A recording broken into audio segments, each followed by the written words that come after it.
We're at the birthplace of what would later become a First Lady of the White House.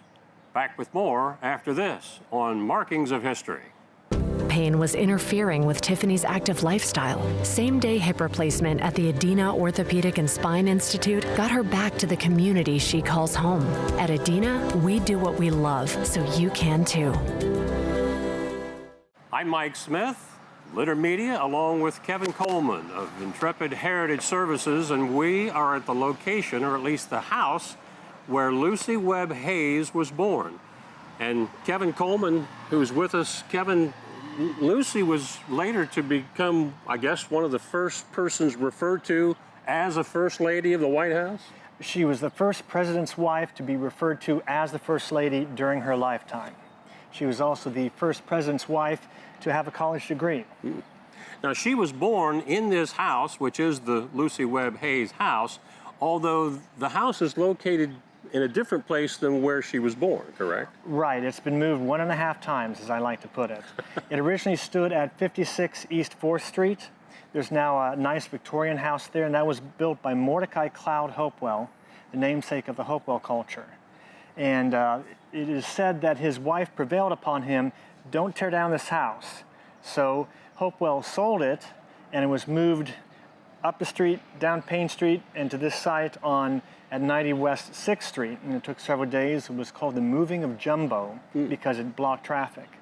But it was moved in 1883 when Hopewell's house was built, and then in 1968 it was moved about 1 foot 2 different directions to help save it. Now, you mentioned that Lucy was actually the first college-educated First Lady of the White House. But what was her background? We know she was born in Chillicothe, but then where did she go from there? Well, she lived in this house only about her first 2 years, and then her father died while treating cholera in Kentucky. So her mom, as a widow, took the family to various different locations, one a block away and another one out in the country. But eventually the family moved, I believe, to Delaware. She went to school there, and then to Cincinnati. Now, she would eventually meet Rutherford B. Hayes, who becomes president. Where did they meet?